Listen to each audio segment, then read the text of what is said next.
Hello everyone. We're just kicking off this meeting now. A few more people arriving. Welcome, welcome.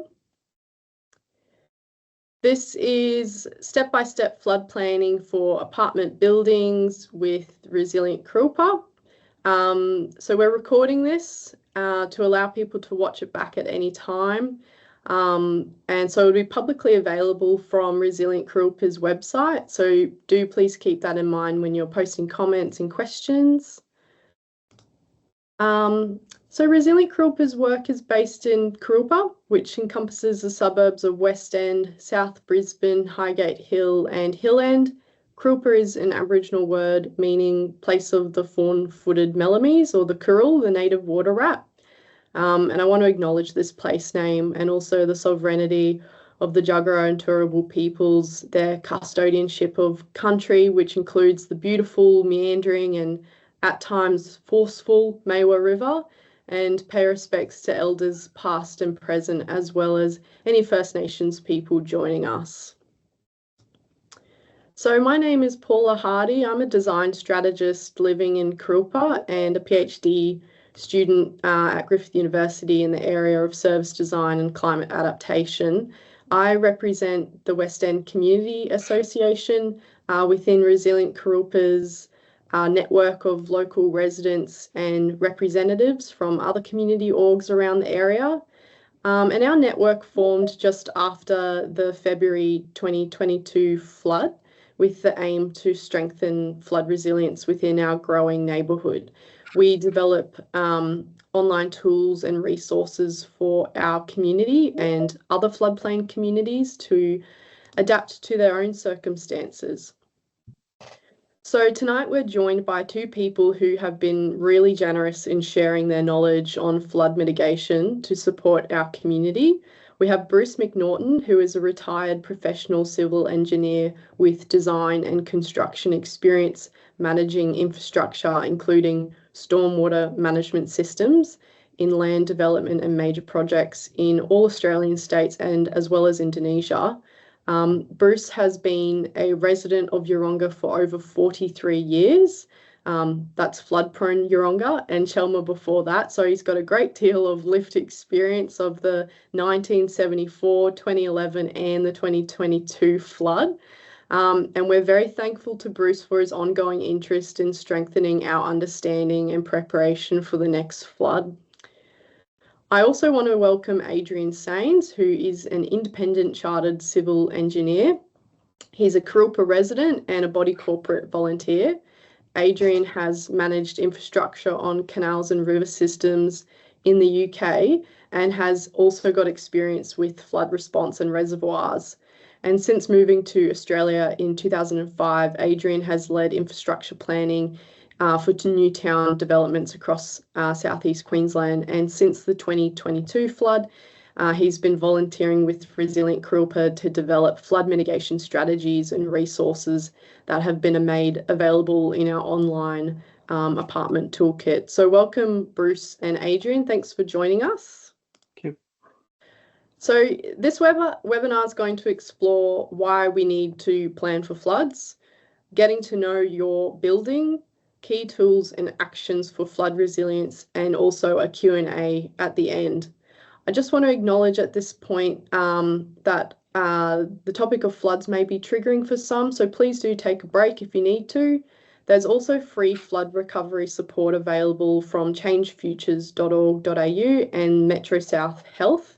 Melinda will put some links to those services in our chat. These are both just really good services generally to have on hand in the event of referring any of your apartment community in the future. In preparation for the Q&A, please submit questions at any time by selecting that Q&A tab at the top. We'll also run a few poll questions to get a sense of how prepared you're feeling so that we can continue finding ways to support our community. And I want to encourage you to share any stories, thoughts or tips you might have in the chat box as we go along. I'm going to run a poll just to get a sense of who's joining us today.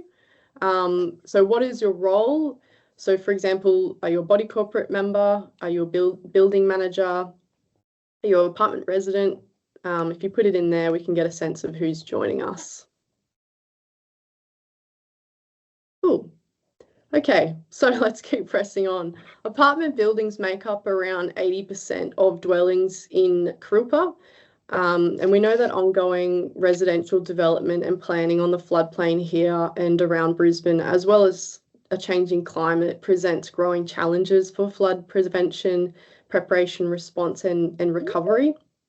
Much of this workload is carried by residents living in flood-prone areas, with thousands of new residents arriving to our neighbourhood each year between floods.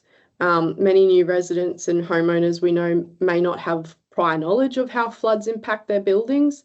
And in fact, during the 2022 flood, the majority of residents in the Gabba ward did not live at their current address at the time of the 2011 flood. So between these two floods, 28 apartment blocks were constructed in the flood zone, which added approximately 16,000 additional residents to the area, and many of them living on that Coombe Swamp area, which is west of Montague Road. So during the 2022 flood, around 3,000 to 4,000 residents and 2,100 dwellings in Kurilpa were affected. So another poll I want to ask here is, have you been affected by a flood before? So the 2022 flood, the 2011 flood, 74, was it a flood somewhere else?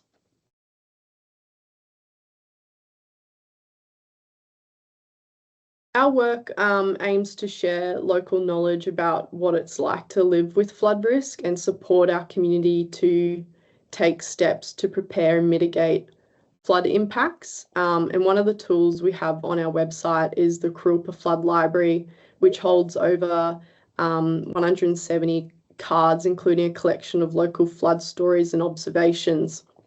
And those cards capture some experience of flood impacts that we saw in Kurilpa, along with research insights on floods in Brisbane, and is a great source to share, particularly with residents who may be new to the area or haven't experienced a flood before.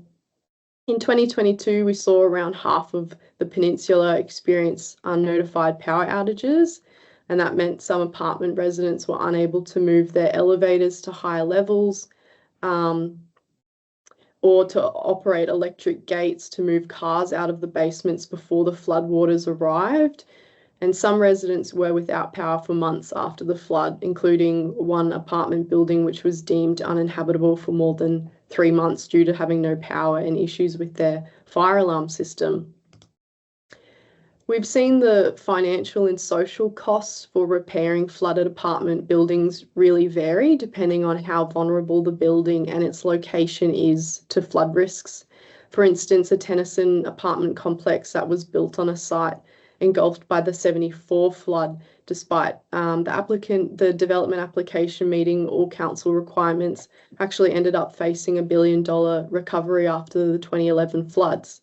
And then we also see a lot of volunteering work undertaken by people in key roles, such as body corporate committee members and building managers, to coordinate that cleanup of basement car parks and common areas, and also negotiate with insurance companies and organise repairs and sort out time-sensitive issues.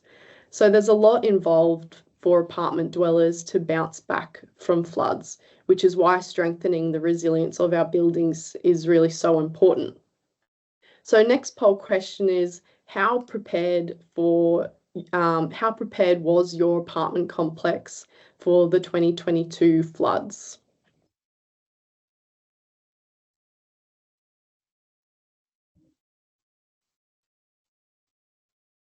The Resilient Kurilpa website also contains locally developed resources in our apartment toolkit, including a flood mitigation plan template.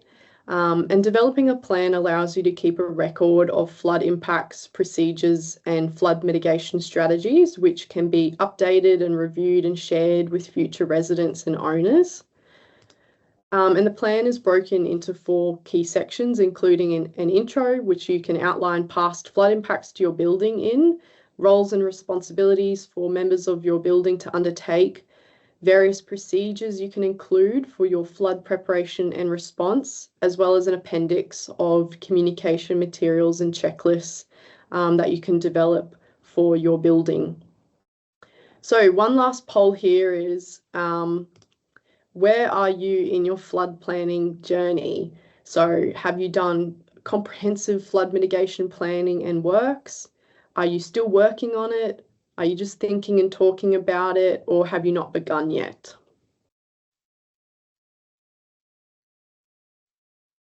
So flood mitigation planning is a big undertaking for volunteer body corporate committees and other roles. So on our apartment toolkit, you'll find the plan's appendix items available as separate templates, such as templates for creating duty cards for the roles your apartment community might play, preparation procedure checklists, and that sort of thing.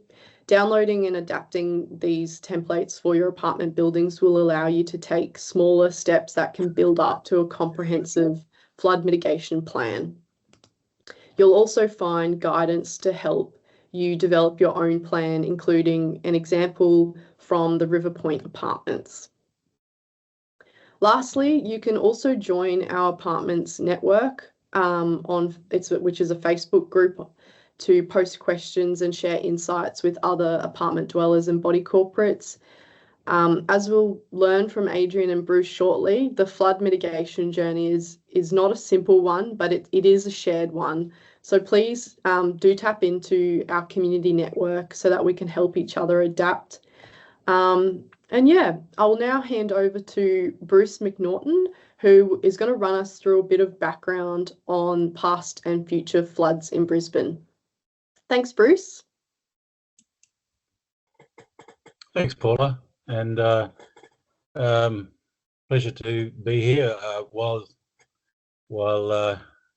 you say I'm supporting you, I'm absolutely impressed with the work that Kurilpa, Resilient Kurilpa is doing, and it's just big ups for that community. I just wish we had something similar in Yeronga. Anyway, I'm going to give you a bit of background on the Brisbane River flooding, what it's about, and how maybe we can use other cues and clues to help us understand whether we're going to be flooded and by how much. So a little bit about the Brisbane River catchment.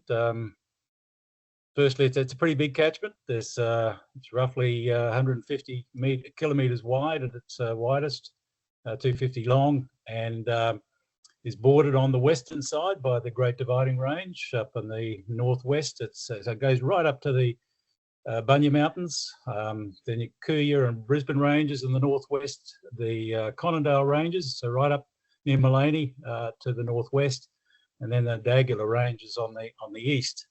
It's made up of a bunch of different sub-catchments. You'll be familiar with those, I'm sure. We certainly hear about Stanley and the Upper Brisbane River with the dams below them. Wivenhoe, of course, is very topical, but there's a fairly substantial catchment downstream of Wivenhoe, including the Lockyer Creek, which joins Brisbane River just downstream, and then the 3 creeks that eventually come into the Bremer River and join there of Purga, Worrell and Bremer River. And then, of course, the Lower Brisbane River. There's a bunch of different runoff characteristics with those. At the top end of the catchments, of course, it's fairly steep. It's going up into the ranges. It's mostly treed, and then coming down into the flats. A lot of it's under agriculture. It's fairly flat, and purposefully they keep it flat to try and get water to percolate into the ground as best it can. There's many dams. We know the 2 big ones. There's lots of other ones, mostly relating to water supply for the excuse me, towns or agriculture. So it's a fairly complex catchment. Now, those things contribute to an event, and the other aspects of that might contribute to the event that we use in the modelling is what's the existing groundwater. If it's obviously very wet, the water's going to run off pretty quickly, and so the antecedent moisture contents is important. The dams, how full are they when the event occurs? The precipitation across the catchment, is it? It's pretty rare for a storm of substantial size to be over the whole catchment. So what happens usually is that you get intense areas over different parts of the catchment, and then the modelers will run their models and test each event to confirm and correlate their model for future reference and future accuracy. The organisation that has the main responsibility for supporting us, the community in understanding floods, is of course the Bureau of Meteorology, and they have exceptional capability, and they deserve all of our respect, even though it's an easy thing for us to say, well, they got it wrong again. The reality is there's not much better.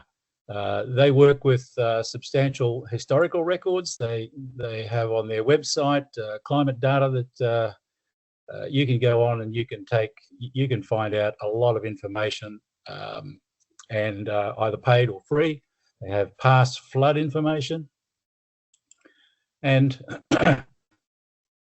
as well as, of course, they model and predict rainfall and weather patterns, and you'll be familiar with the sort of stuff that you see in the news. And you get a 7-day forecast, which gives you wind, it gives you temperatures, and by and by they're largely pretty accurate.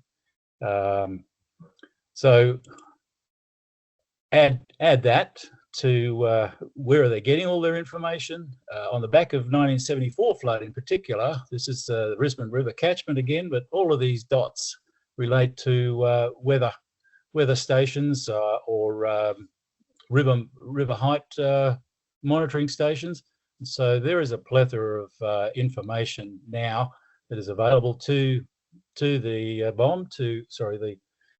the Bureau, to which they can put into their modelling to help them both understand what's actually happening and help them to forecast the next round.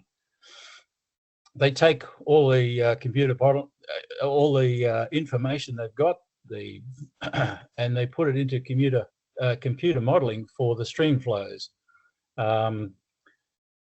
They then, through that, are able to forecast the stream heights down at, in particular, the one they are obliged to do that we know best of all, of course, is the city gauge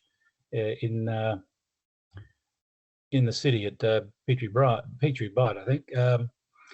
So they will provide those as best they can. Most of what they work with is statistical and probabilistic theories, but in the light of climate change, chaos theories, I think, are starting to become a thing to work with. So for 2011, the forecast flood levels, while there was some variation to that, at the end of the day, they were pretty accurate, and they gave us about 3 days' notice that it was coming. Now in Yeronga, the streets around where I live were just filled with furniture vans getting furniture and goods and chattels out of the floodable areas. 2022, different kettle of fish.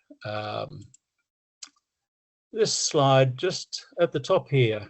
So these top and the left side came from Justice de Jersey's report for council about what happened and what could be fixed. These were the actual forecasts of Thursday, Friday, Saturday, and Sunday. The red were the forecasts. Sorry, the blue were the forecasts, and the reds were the actuals.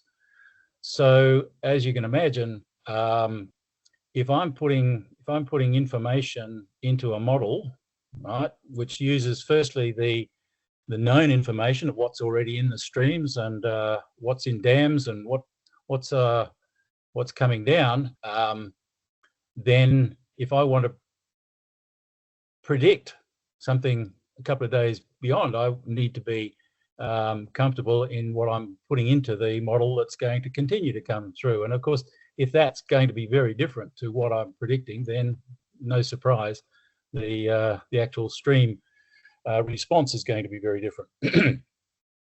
On the left here is the dates and the actual forecast stream heights at the city gauge that the Bureau provided through its channels. Now, unfortunately, that's not a linear scale on the time there, and I've put all of those forecasts actually onto the actual stream heights at the Port of Brisbane gauge, which is very close but not quite the same as city gauge. And there's a few things that stand out here. Firstly, as you can see, the rainfall's coming down. They're saying, okay, we're going to make some predictions, and they're obliged to, as best they can, to provide 24 hours notice to in their forecasts. There's actually only one forecast there that achieved the 24 hours, which was this one. I think they woke up on Saturday morning and it was time to give them a new forecast, and they were going to give the same one, and maybe somebody looked out the window and said, oh, that's the actual river level. The next forecast is the same. It's the actual river level. And then it would appear that the next 4 forecasts were the actual river level plus half a metre. And then the last two were actual forecasts that were ahead of the rainfall. So what am I saying here? I'm saying here that despite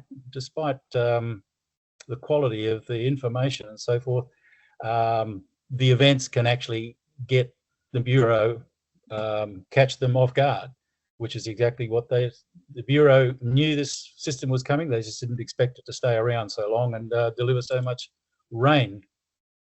Stepping into floods now.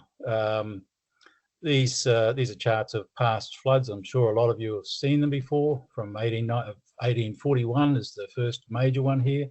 1893 was another big one. My apologies. How do I go back? There we go. Let's just go back. I've run ahead.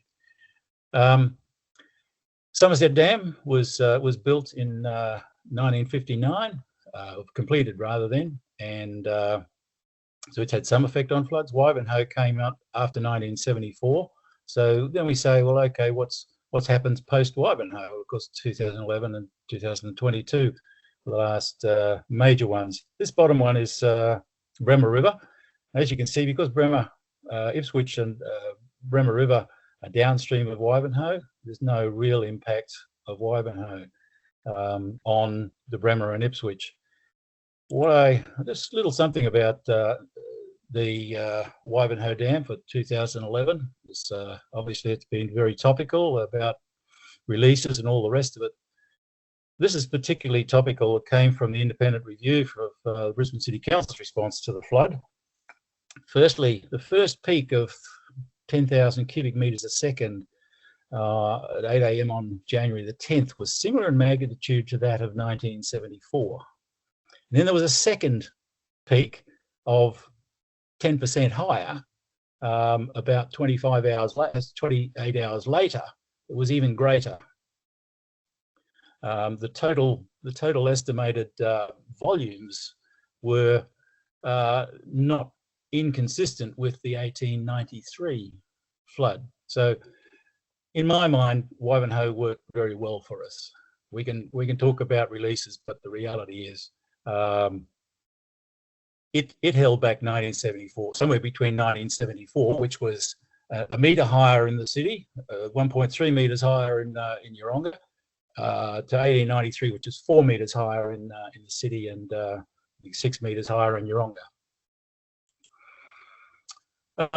Stream modelling, just a little bit to say here. As we go on in time, each event, the Bureau is growing in knowledge and understanding where the power of computing, the power of the modelling and the accuracy of the field data of the catchments is just, and the streams just increases.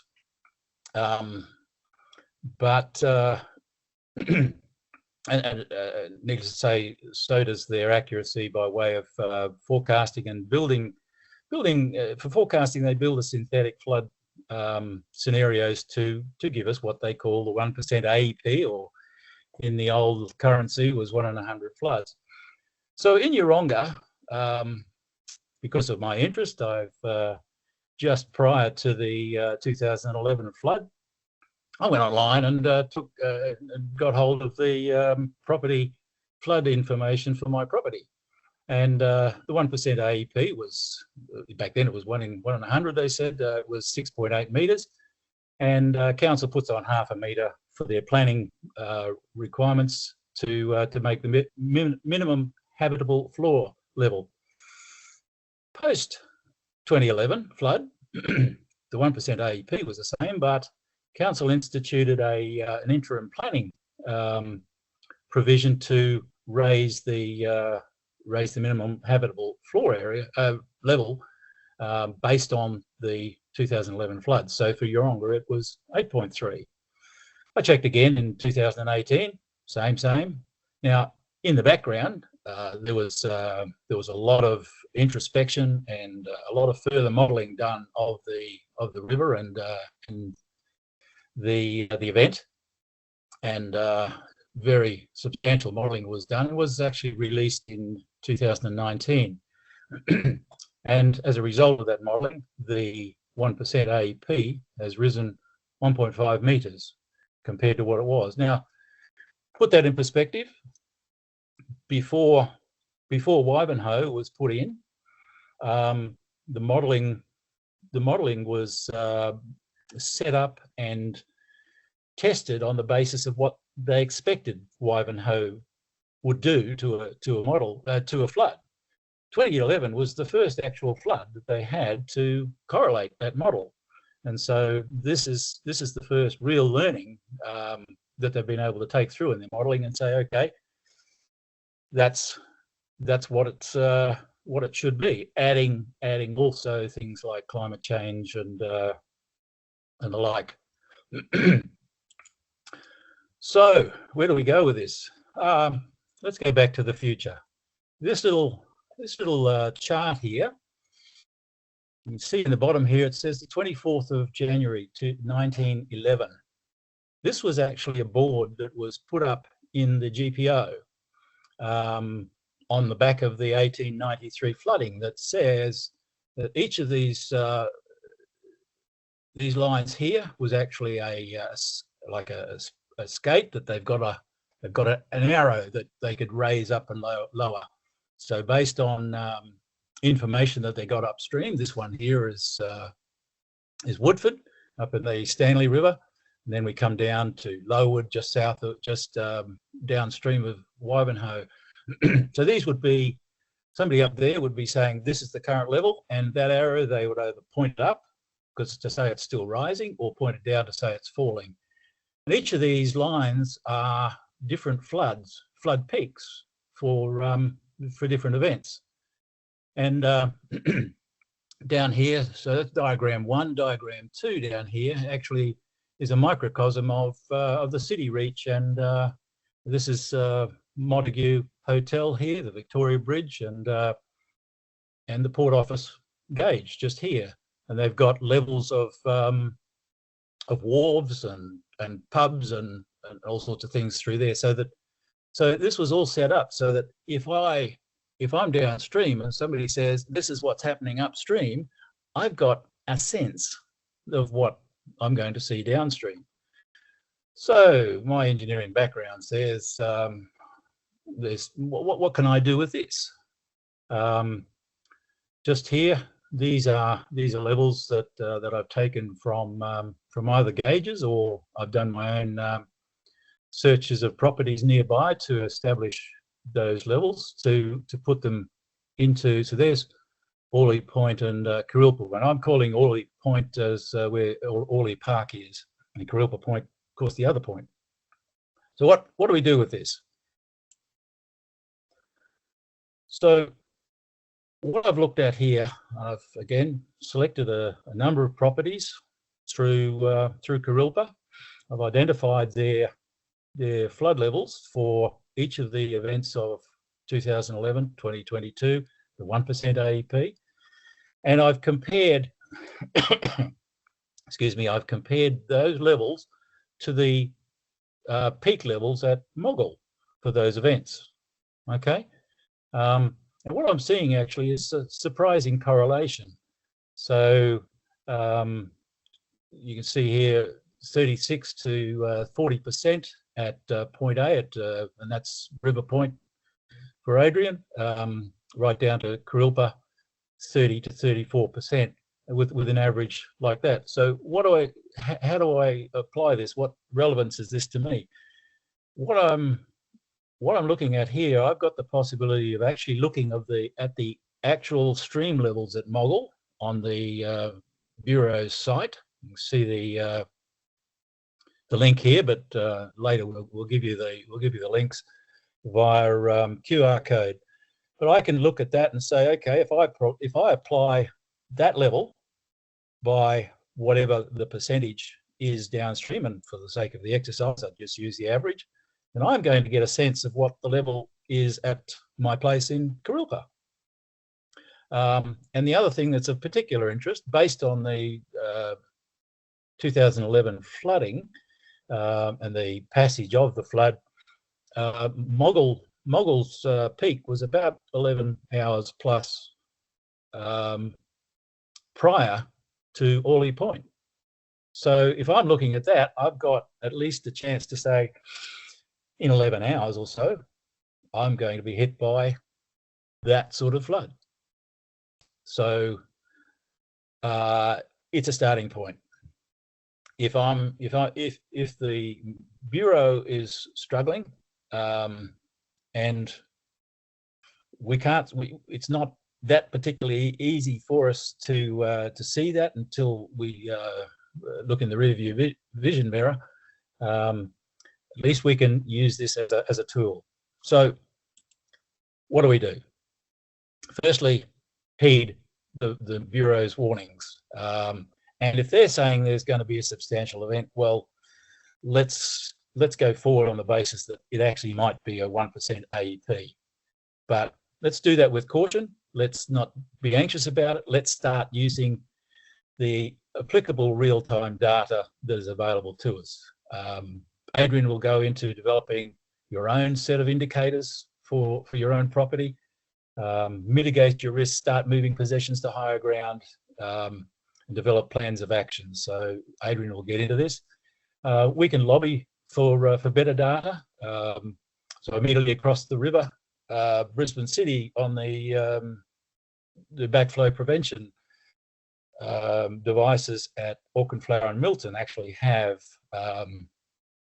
sensors that provide them with specific river height gauge, and it'd be nice to have one. The St. Lucia gauge, which was put in post 2011 to give a good correlation for Yeronga. So maybe we can get something to help us at Kurilpa. And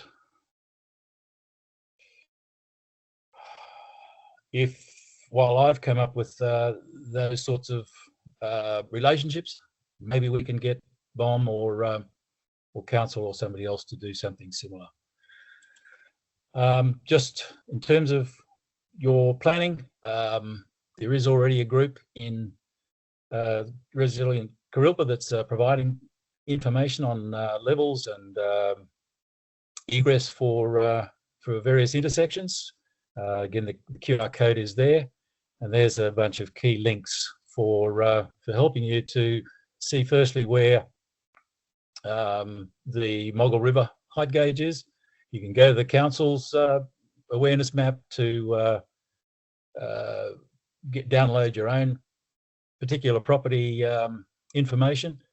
And yeah, if you've got any other questions, Resilient Kurilpa will be happy to help. Adrian, over to you. Thanks, Bruce. I'm going to perhaps use some of that background and try and explain some of the things that we have been doing at River Point to try and use that information to help us be more resilient. So yeah, a bit of a deep dive into what we've been doing over the last 2.5 years, would you believe, since the 2022 floods. So the issues that I'm going to cover are trigger points, building on what Bruce was just referring to, knowing your building, which is the core of my presentation, which is about understanding your vulnerable assets, looking at your sewer risks, flow paths, flood barriers, power supply, and I'll touch on hydrostatic pressure, which is a bit of a black art. I'm going to use River Point as our example. So a lot of the slides and practical examples that I'll be talking about are based on River Point, where I live and have done since 2015. So why do we need to prepare? Because, well, we want to avoid this. This is just a couple of shots of the personal rubbish that came out of River Point after the 2022 floods. And you might just keep this picture in mind. This is the end of Duncan Street. And if you went down that little footpath down there, you'd find River Point. And this is where the river actually entered to our building. So building on what Bruce was just taking us through, this is perhaps the more of the layman's approach to it. We have developed a series of visual references that we can use in future floods.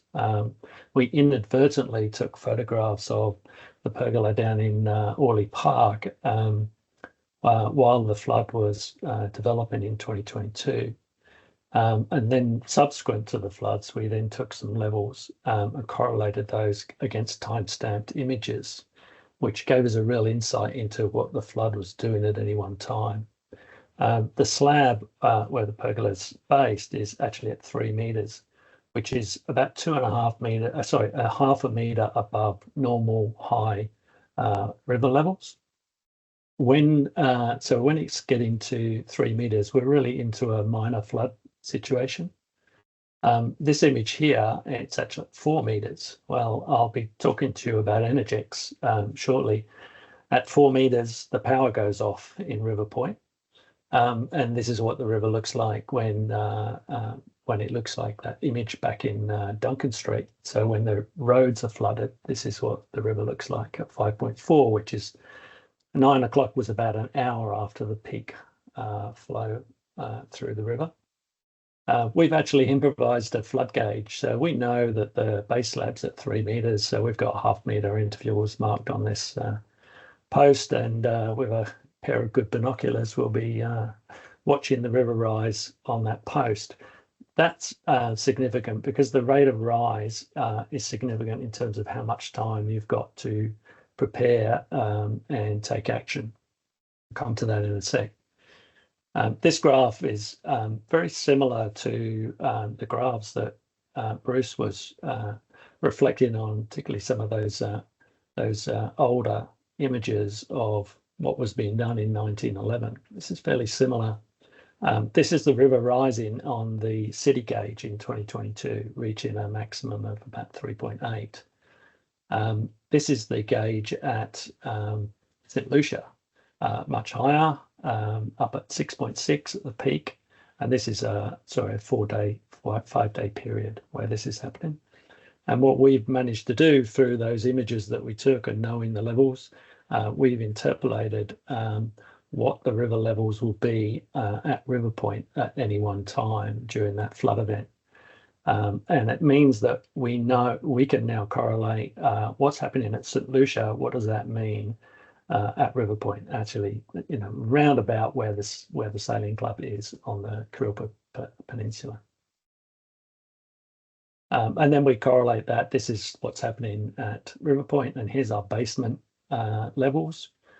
We've got various slab levels, so they range from 2.8 to about 4.2. And then you can see when different events are impacting on ours. And here's the trunk sewer overflowing into, and I'll come to that in a sec. And here's where Energex cut the power at when the river gets to 4 meters. All that is starting to inform what we're calling RiverPoint's trigger point guide. And this is based on how floods emerge, and the rate of rise in the river is significant. It tells you it gives you a real indicator of how long you've got to prepare. So if the river's rising at 0.3 meters per 12 hours, which it is on the top one, you can just watch it. It's never really going to get to a point where it's going to cause you any issues. If we look at rising at half a meter every 12 hours, then you've got about 12 hours where you're still going to be in a minor flood warning situation.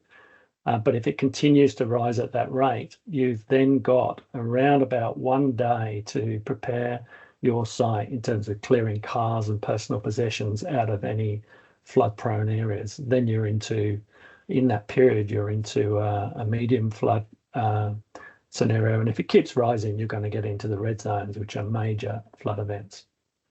This point here is when you've got 0.7 meters of water in the surrounding streets.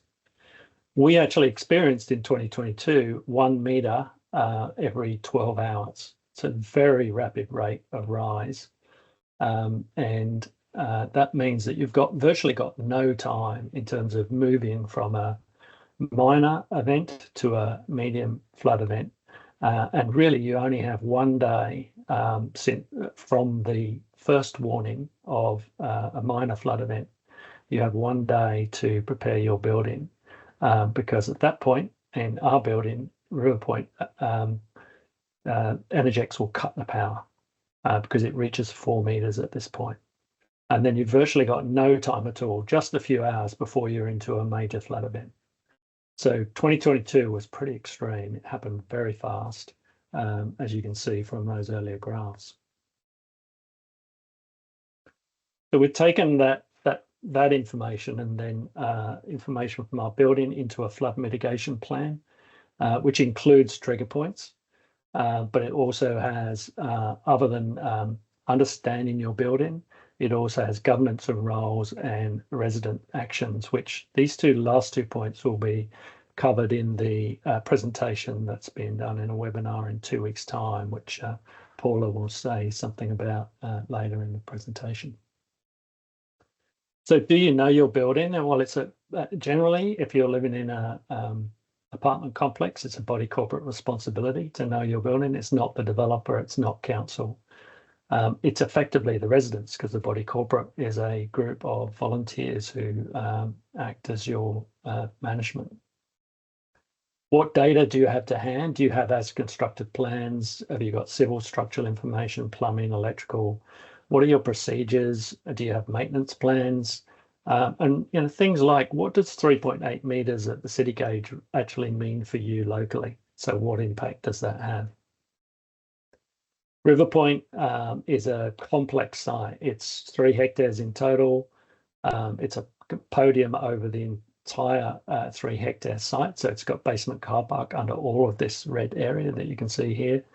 There's 8 buildings, 15 lifts, 331 apartments, more than 700 residents, and 45% rentals, of which we might get up to 10 of those rentals changing in a week. So we don't always know who all our residents are, which Leanne Sturgis will cover in more detail in a couple of weeks' time. So what was our situation? Well, we had limited records to hand. We had as constructed plans that were partly completed or not available at all, because they were 12 years. It was 12 years since the development started. The contractor and consultants, some of them don't even exist. Records are lost. We didn't know what Energex would do in a flood. So the 4-metre cutoff was a complete surprise to us, which happened on a Saturday afternoon in that weekend.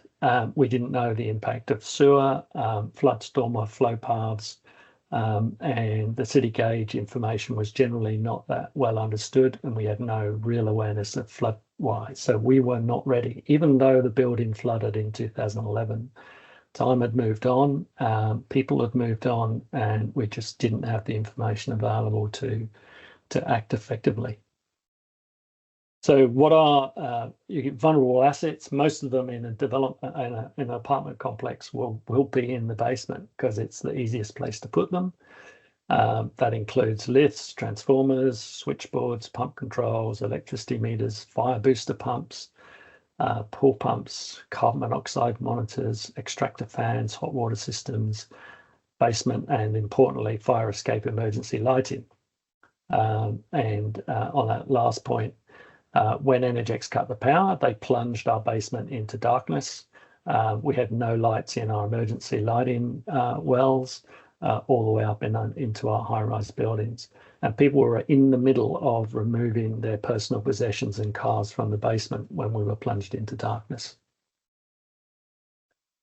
Sewer, we are unfortunate to have a trunk sewer main running underneath our basement. It services most of West End right up to the top of Dornoch Terrace. So a lot of houses running through that sewer and a lot of pressure in there. During stormwater events, you get that stormwater gets into the sewer system, fills it, floods it, and backs it up. And that puts a huge amount of pressure on the sewer manholes. Generally, they pop in the streets and just flow out into the river. We're unlucky in that the manhole covers are the lowest point on the system because our basement was dropped, and some bright engineer thought it'd be a good idea to leave the manhole in the basement. So those sewer, that could virtually lift a car, the pressure that's coming on that lid. So our very first impact from the floods was that our sewer, raw sewer, started to flow into our basement. We found that these were supposed to be bolted down by urban utilities in 2010, and they hadn't been. They are now, but we don't trust those bolts. It's a pretty rusty old lid. And we have what they call acro props, structural props that are going to hold those down in the flood. No stormwater event is going to lift those sewer manhole lids again. But just on that sewer point, you have to also think about pressures in your own system. So how is your sewer getting out if it's under pressure?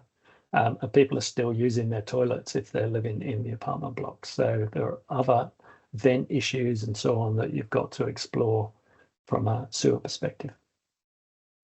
Stormwater flows are obviously pretty major. If the river gets into your building or your basement, you will not be able to pump it. There's no way pumps will keep up with the river level. So very important that you try and keep it out. We have a driveway here off of Forbes Street, and we have a driveway here off of Ferry Road. And the water didn't come through either of those, the river flood. It came down here, down the side of Encore, and then into a back door through here, which burst once it got under pressure from rising river levels in Ferry Road. And this is Duncan Street, where that photograph was taken from. And that happened at 1 o'clock in the morning. The water had been backing up into that alleyway all day until it just breached through. Nobody knew that was happening. Fortunately, no one's behind the door when it actually occurred. So there are multiple ways that flood and stormwater can get into your building. We actually capture stormwater into pits. There's some stormwater harvesting that goes on in our building, which makes it even more complicated. And then that gets pumped up and then out to gullies.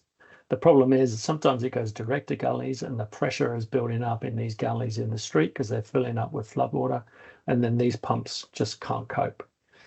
So that stormwater will stay in our basement. There's groundwater issues, and there is a bioretention system that goes out to the river. Unfortunately, once all this fills up to these sort of heights, this is 2011 and 2022, this system breaks down and you can't get rid of this water. So you want to keep it out, and then you've got to find a way to make sure that your building is resilient once you've got a lot of water pressure around it. And talking of that issue, we have been raising some walls that are vulnerable, that were left low for some unknown reason. But we've also got to strengthen these walls because there will then be water held behind them. This particular wall here is a joining wall from one stage to another. Our complex was built in 3 stages. This was just an infill wall. There's 2 meters of water behind this, flood water behind that. And it's not actually reinforced or connected properly to the side walls, and would be extremely vulnerable in a major flood.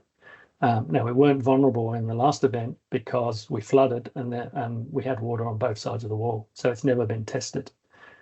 We intend to keep water out of our basement in the next event, in which case it will get tested. So there's a frame to be built, a structural frame to be built on the inside of that wall. Quite complex, and we've engaged structural engineers to design that. But it was up to us to establish where that issue was.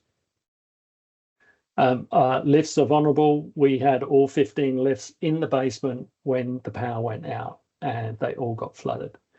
A lot of mechanical parts of the lift are in the well of the lift, which will still be vulnerable. So on our most vulnerable ones, we've got flood plank grooves now that we can put planks in. This area, we actually, this is the flood height that we will manage water to this height in our building. I'll come to the next slide. Here's our 3 hectare site. This is the lowest point where that lift photograph was taken. This is a well that we can create where we can manage water. We don't believe that we will stop all water getting into our building.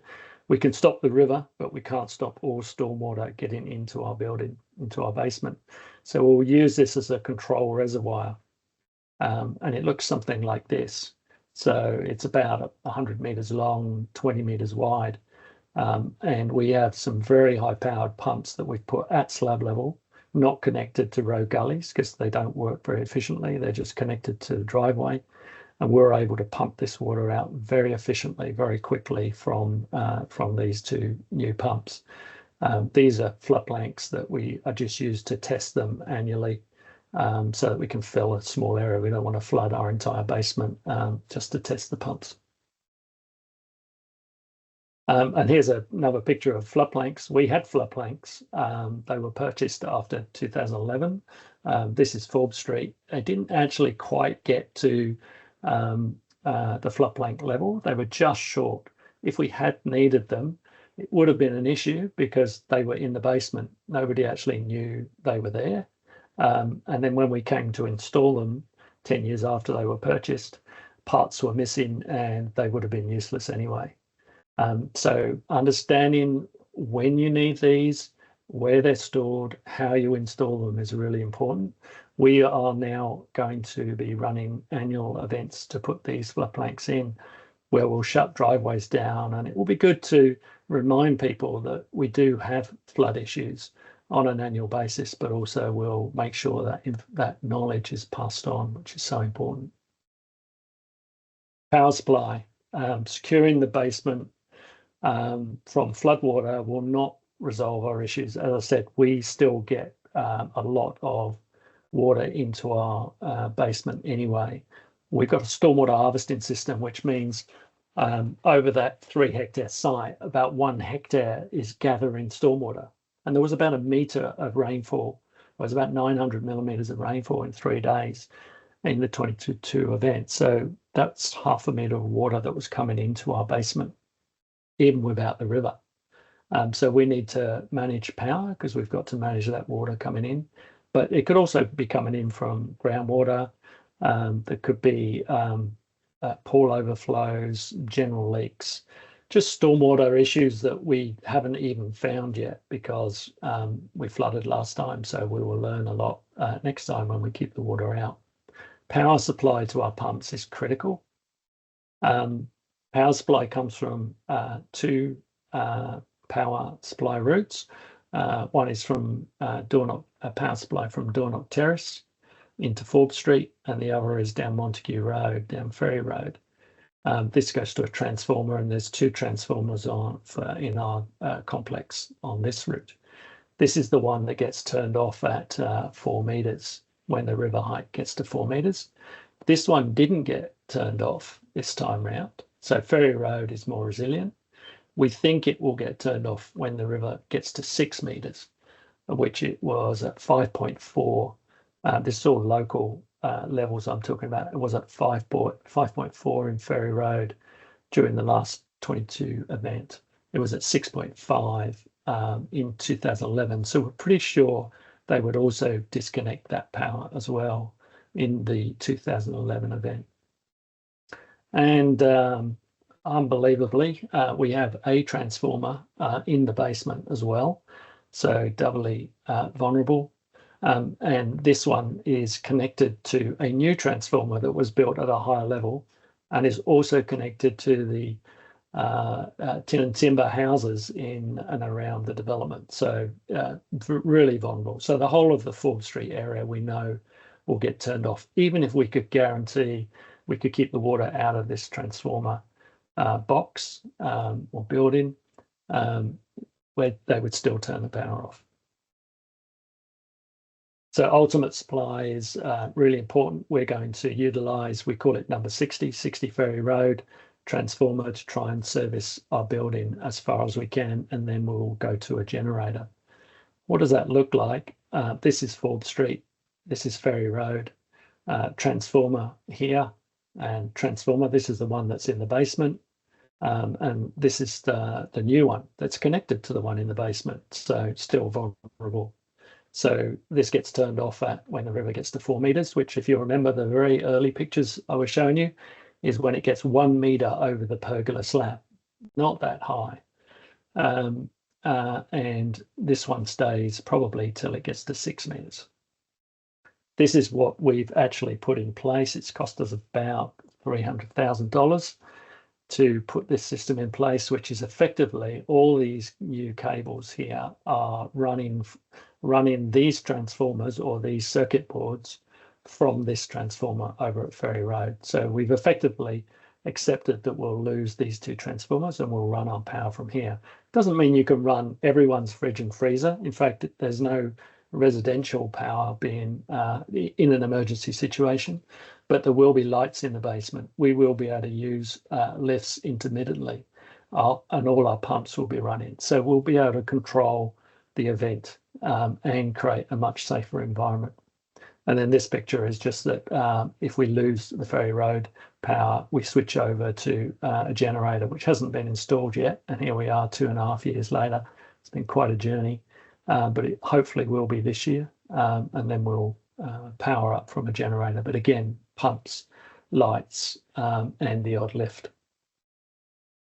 Hydrostatic pressure, there's a lot of text here, which I'll leave to you to read later, but there is a risk if you keep water out of your basement. There is a risk that you will have hydrostatic pressure issues. Important point down here, and I'm just going to use this tool because I said I would. This line down here, it remains untested, as in the 2 floods to date, the basement filled to the same level as the river. So there was no hydrostatic pressure in our building. There will be next time. And here's our building, very schematic. Here's the sump. The pressures build up on your sidewalls. It's designed that it captures all the water that's coming up from below the slab and in from the sidewalls down below the slab in these perforated pipes that then go into the sumps, and then that's pumped out to the street. That's the theory. Whether that works in practice or not, we will find out in the next flood, because there will be one. So what resilient actions can you take? In summary, construct barriers to overland flow paths. It's not a panacea. You need to understand what the floodplains are doing for you. They don't always have the desired effect, because you could have water coming in from somewhere else. Assess your stormwater connections to the street, which is extremely important. Seal the trunk sewer covers. If you have trunk sewer covers, it's unusual, but assess your sewer generally. So make sure your vent stack pipes and valves and so on are not going to be vulnerable in a flood situation. Determine what Energex operational protocols are. That's very difficult, because they're not really that forthcoming with information, because there are so many variables of how river flood occurs. They are somewhat reluctant to say X will happen during a particular scenario, because it varies so much. Install auxiliary pumps if you think you need them. Install emergency electrical supply, reroute your power, provide generator backup. Home your lifts. I mentioned that we've got 15 lifts and they all went underwater. Well, they're now all homed to level 2, so that in an emergency where power gets cut off and we weren't expecting it, they at least will be above the flood level. And then check groundwater and hydrostatic pressure risks. And if you think you're vulnerable, you may need some professional advice. I think that's me, and I'll hand back to Paula. Thanks, Adrian, and thank you, Bruce. That was so interesting. It's astounding how much work you guys have done on that building. And yeah, I just want to say thanks on behalf of the community and everyone else out there who's looking at their own buildings. Yeah, thanks for sharing all of your insights into your own experience and ongoing experience, I guess. Yeah, we've come to the Q&A portion of this webinar. So I really encourage people to submit any questions they might have in that Q&A section or in the chat. We have had some come through, which I will direct to you and Adrian and Bruce now. This one, maybe Adrian, you might take first. It says, River Point is fortunate to have experts such as yourself who live on site. How do we assess the building if we do not have experienced people who can help? And is there any help provided by council?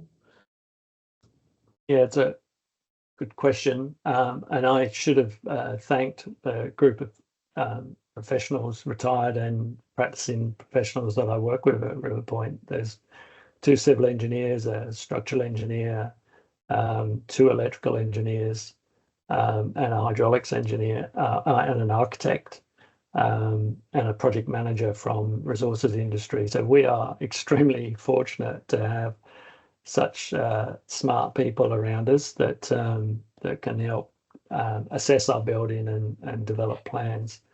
And I suppose that's one thing to start with, is to bring your community together and ask that question: are there people who can help? Because we didn't know, and those people were living in and around River Point until we asked the question. And then a lot of people put their hand up. That electrical project that I was describing was completely project managed by a River Point retired electrical engineer, and did an amazing job, procured the work, wrote the specifications. So you'd be surprised at what knowledge you've got within your own ranks. And then look, things like reaching out to people who've been there before and you know, and are have some experience. We will be running a town hall event, I think, in September, Paula. It's an opportunity to come and talk to us about your particular site issues, and we can share what knowledge we have. We have to be a little bit cautious, because we don't want to take liability on when we're, you know, just individuals. But we're always happy to share that knowledge. And ultimately, you know, you may have to engage with professionals and get help. We do at River Point. We know where our risks, the line of risk is drawn, and when we've got to bring in, say, a structural engineer to certify design, we will do that. In terms of council, It's tricky. After the floods, they did have a project where they were prepared to do assessments of your building and assess its vulnerabilities and provide some advice, but it was quite generic. They looked at ours as a pilot and then applied that to some other buildings, but I think the advice has been generic, a bit like Energex, a bit cautious about. There are a lot of variables when floods occur. So I think council are more reactionary rather than planning, I think, in terms of floods. I'd like to see council doing more in terms of development conditions and making it more, say, a mandatory to do audits of having flood mitigation plans in place. It's not happening at the moment. So there's a lot more that can be done in that space. So sorry, a bit of a long-winded answer to a single question. So I'll stop there. No, that's all good. Thank you for sharing that. Sean has asked, the cost of generators, pumps, flood barriers, all of that's quite high cost. How can I get the body corporate to justify costs given in 2022 we only lost power for 3 days and only had 2 inches of water in the basement this time? So yeah, that's a good point, Sean. That's this time round. As we've seen from Bruce's presentation, things can change. Yeah, I think we're conscious that it wouldn't be that hard for a 2011 event to happen again, which would be 6.5 meters, so a meter more than we had this time round. If we got a 1974 event, I suspect we'll all be evacuated because the fire brigade won't consider it a safe place to be. So that's a different scenario altogether. I mean, you can't manage the Armageddon scenario where your podium levels are going under because everything will be shut down. Your sewers won't work. Your electricity won't work. But in that sort of in between those levels, between 2022 and 74, there's a lot that can be done. Our damage to our building was $1 million in 2022. And you saw that pile of rubbish that was out in the road. I'd hate to estimate just how much value and love went out into the street, some of which you can't even put a dollar to. But I'd say that would be the same again. So there's probably $2 million worth of damage to River Point. And then you've got the psychological pressures of feeling vulnerable. People were trapped with less mobility than others, trapped in their seventh in the 7th story for a week. We didn't have power to some apartments for 10 days, and some people moved away. So different buildings will have different impacts, and we raised some money from the community. We got some insurance. We got some insurance wins, and we've reinvested that back into our property to make us more resilient, so we don't have to deal with those issues of stress and loss in the future. So it's a balance. Yeah, finding a balance. And Bruce, would you say, because your presentation really outlined, the chaotic, I guess, ways of measuring and the lack of predictability there is around this particular type of climate disaster. Would you say that body corporates or residents could sort of build a case to present to their body corporate committee to help persuade them around the potential risks of the changing risks, I guess, of this disaster in future to sort of justify those costs, as Sean says?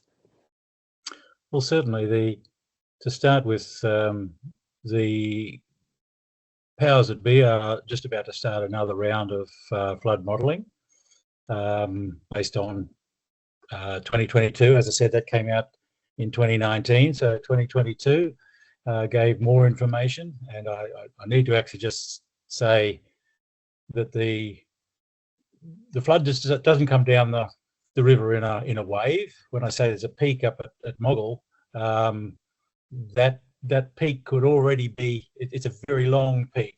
2022 was a lot longer peak. In fact, there was next to no time difference between St Lucia and the city gauge in 2022 of their peak, whereas comparing it to 2011, which was a flood event coming down from the upper catchment, there was a number of hours. Okay, so there's a whole range of things, but certainly going to the flood modelling that's coming up, council will then respond to that by way of further informing the flood awareness. So that's going to give you at least that 1% annual exceedance expectation probability. Sorry, and in terms of any risk management, as long as you've got a starting point of what level am I going to be at trying to prevent or trying to deal with, then you can have those conversations. Just back to Sean's situation, he said, for example, Adrian's costs of generators and all that sort of stuff was very high, but that was for River Point. It's a big development and more seriously affected than Sean's for that event.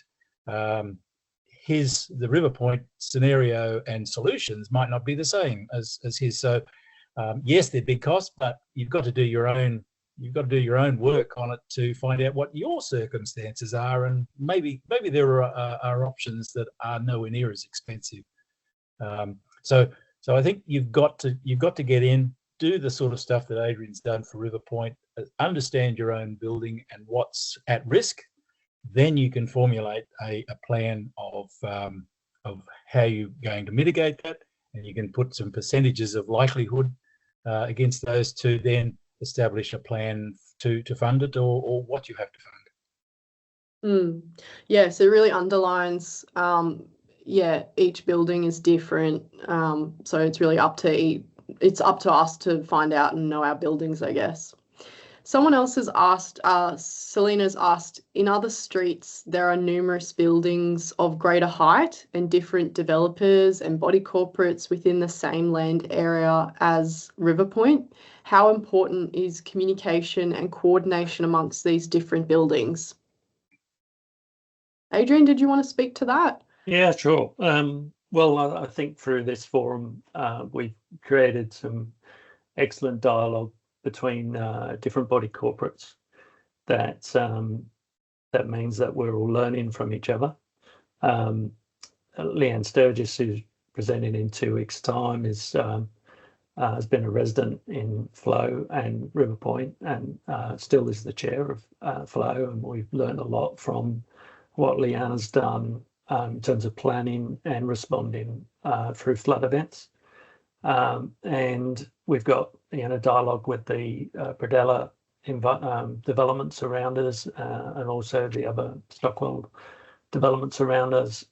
So the dialogue could be stronger, and I suspect will be stronger in the run up to the next event. I mean, it's quite interesting that there's 20-odd people on this webinar. And you said that we had about 1,000 or 1,500 hits to the website about this webinar, but people choosing not to give their time at the moment to have this sort of dialogue. But we'll capture this presentation and other presentations, and they'll be in the library. And I suspect the library will be an incredible resource in the lead up to the next flood. And post-flood. And so even if we don't have dialogue with our neighbours at the moment, I suspect there will be a lot of strong dialogue in the lead up to the next event. Let's hope so. Another question we have here is around the power outages. So how can I find out more information about which streets Energex is likely to cut power to in which ones are safe? For example, does being on the hospital grid mean outages won't affect me? it's trying to get information out of Energex about what their management protocols are for their network has been like getting the proverbial blood out of a stone. And we've had very little joy in that space. So I don't really know. I do know that the Montague Road, as I mentioned in my presentation, the Montague Road circuit is more resilient than the one coming along Riverside Drive from Dornoch Terrace. I don't know if being on a hospital circuit is or any emergency services circuit means that you would be less vulnerable, because there are transformers in various locations that they could turn off that are on street poles, not just the main transformers into the emergency areas. So I don't really understand their operating protocols, so I'm probably not educated enough to answer the question. It's a good one. Bruce, did you have anything to add to that? Just to point out, of course, that Energex will close down a circuit based on the lowest point in that circuit, so that the point that's most at risk of shorting out. And so you sort of look at, say, well, hang on, that's coming down from Dornoch Terrace. That's all very high, but it sneaks down very close to the ferry there, and clearly there are low points there that are forcing them to turn them off. You'd think on the back of this that they would be able to produce something, but by way of an action, perhaps, that Resilient Kurilpa can do, try and get some heat to say, well, inform us.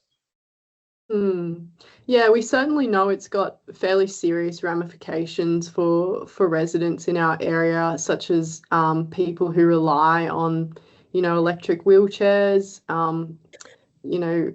refrigerated medicines, as we know, lifts, electric gates, those sorts of things. So for people who experience mobility, various requirements and support needs for their mobility, it's a fairly serious one to be asking. So yeah, let's keep having that discussion, I think, with Energex.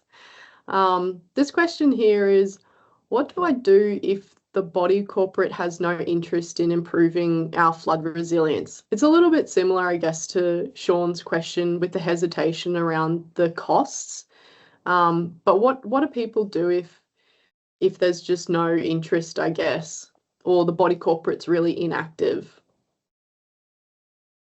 Yeah, maybe to kick off on this one, I think first you need to try and engage your fellow residents. The body corporate acts on the residents' behalf, so they are accountable to the residents. So whether that's, there's 8 of you or there's 1,000 of you, the body corporate is still responsible to you. So I think that's first and foremost, is you're trying to encourage your body corporate to do the right thing, and I suppose fulfill the will of the residents, which, if the residents have got an enthusiasm to make themselves more resilient and do flood mitigation, then the body corporate should invest time and effort into that. I think if the body corporate is still not willing to act, there are measures you can take. I mean, you can deselect you can vote them off and create a new body corporate if you're inclined. There's also I'm not sure if it's a commissioner for body corporates, but there is a formal complaint process for if you feel that a body corp's not acting in the interests of the residents, not acting appropriately. So there's a couple of avenues for you, but I mean, I would strongly recommend the first is for residents to come together and hopefully with the body corporate members and have a discussion around what the issues are and what you could do to try and mitigate issues. I'm just conscious of time here. We're coming up to 10 minutes or 9 minutes or so to go. We've just got a couple more questions here. I really encourage anyone to put in their questions if they have any. This one here is sort of similar to the question about the inactive body corporate, which is for body corporate committees who maybe find flood planning overwhelming or have limited resources or time to do so. What would you say are the top most important steps that you'd recommend them to take? Bruce, did you want to start that one? Look, just to add firstly to Adrian's response on the last one, of course, the most draconian solution is sell up and go somewhere else if you have to, and sometimes for your own mental health that might be necessary. But before that, you perhaps need to talk to. This is the answer for the next one: is the library, what Resilient Kurilpa has already got by way of support is a really good starting point, and I think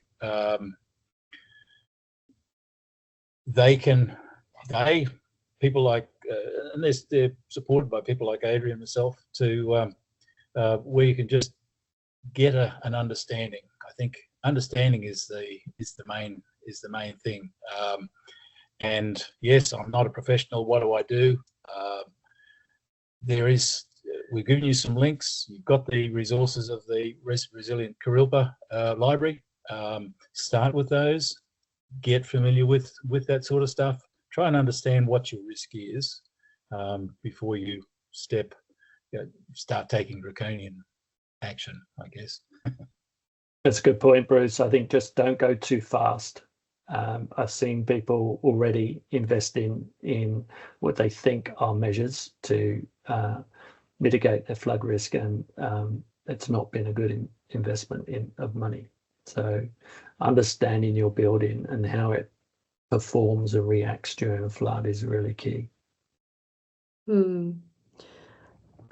This person, also called Adrian, is asking you, Adrian, do you have any anecdotal advice on any variation on overland flows from 2011 to 2022? He says in 2011 there was little to no residential or primarily industrial between Ferry Road and Beasley Street. Yeah, it's Bruce is probably more better place than I am to answer this, but I'll start up and just say the two events are very, very different. One was an alluvial flood event down the river, which was 2011, and 2022 was as much about the local rainfall. So stormwater and flood event, sort of double whammy, which is why it happened so quickly. And Bruce's graphs about BOM trying to catch up or keep up with this emerging rainfall event was pretty significant. And there is a lot, it's more than anecdotal. The two events have been assessed, and we know that they are very different events. And I think that's all part of the problem of forecasting what's going to happen, based on historical events. If there could be another variable. 1974 was, 2 or 3 cyclones, 2 cyclones, I think, in a week over Wivenhoe area. So we've got variables in every flood event. So it isn't easy to predict. What we are focusing on is what is the river doing in this event? How high is it? How fast is it rising? And what is the forecast to where it's going to go to? So we're looking at that for every event. We're not looking back at what happened in 2011 and 2022 in the next event. We're looking at what the river is doing this time round. Yeah. I will add, if I may, Paula, the overland flow through Kurilpa is very interesting. There is again, if you go on the flood awareness mapping, we've got the link in there. You'll find if you turn on the overland flow mapping, there is quite a substantial overland flow path that runs down between.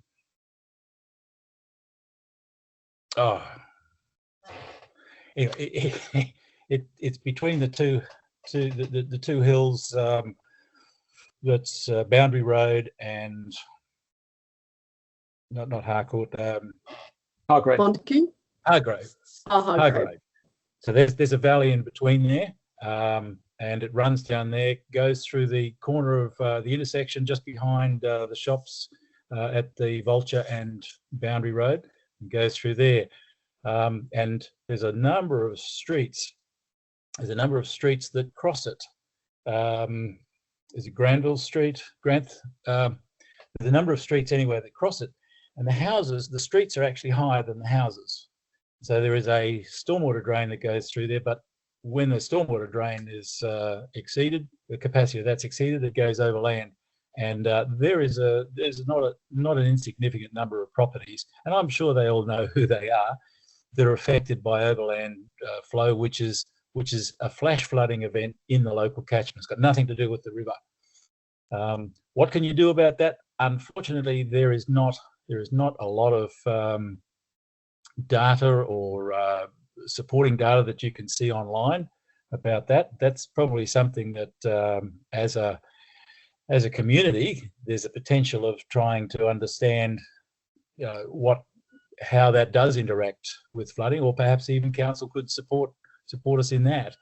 But maybe it's a case of the first person upstream that's being flooded, maybe there's a network of communication that will just share and say it's coming, but it'll come really quickly. We won't have hours, we will have tens of minutes before that's happening. So I think our response needs to be, BOM is saying there's going to be a storm, there's a potential for it, be ready for it. And it doesn't hurt to get, well, it does hurt, but it's probably a smarter thing to get your possessions out of the flow and put them back if it doesn't happen than lose them. Thanks for that. Just on overland flow and the characteristics of that particular type of flooding in our area in Kurilpa, on our blog, we have a fantastic article that was originally posted on Paul Granville's blog, who's a Highgate Hill historian, called Kurilpa, Water Everywhere. I'll put it in the chat, but basically it shows a map that he has recreated, tracing all the different water courses and creeks and gullies and swamps across the peninsula, and there's a lot. So it's a good way to sort of understand just exactly what Margaret Cooksmean talks about when she says we've developed ourselves upon the floodplain and sort of placed ourselves in harm's way. We really do live on a floodplain here in Kurilpa. True that. Just conscious of time here, we've got one more question, which is, what insurances should residents and our body corporate have? We are running an insurance webinar, I think, in about 6 weeks' time. Is that right, Paula? Yep. Where we will have experts, professor from UQ, and someone from the private sector, and one or two of the Resilient Kurilpa members who will be talking all things insurance. So I don't think I'm going to take the wind out of their sails and start with 2 minutes to go. The very complex area of insurance. Yeah, that's right. It's probably not where we want to go, but watch this space. If you don't have time to join that webinar, it will be posted online, so you'll be able to get information from that. Yeah, we've also already done a little bit of work around flood insurances with Adrian and Leanne. I'm just posting another link here. You can find on our website a tab called Things You Should Know About Body Corporates and Flood Insurance. So there's that there. And then, yes, I've also placed a link to our upcoming events. The next one we will have, which is a part of the two-part series of this, which is on step-by-step flood planning for apartment residents. That will be in 2 weeks from today with Leanne Sturgis, and also we're being joined by Dr. Beth O'Brien, who is a disability advocate. So you can register for that or share that with people who you might you think might find that interesting. Or even if you just register, we will send that recording straight to your inbox. The second thing that we want to also request that you do is fill out our 2024 flood survey to help us make sure that we're recording our community's changing needs around flood. This helps us with our grant reporting, but also to request more funding so we can keep doing this really important work. I just want to say a big thank you to Bruce, McNaughton and Adrian Sains. You guys are, as I've said before, very generous in continuing to share your knowledge in a voluntary capacity, I might add, on this. So we, the community, really appreciate that, and we've had some expressions of thanks in the comments here as well. So with that, I think we'll wrap it up. Thanks, everyone. See you in 2 weeks' time.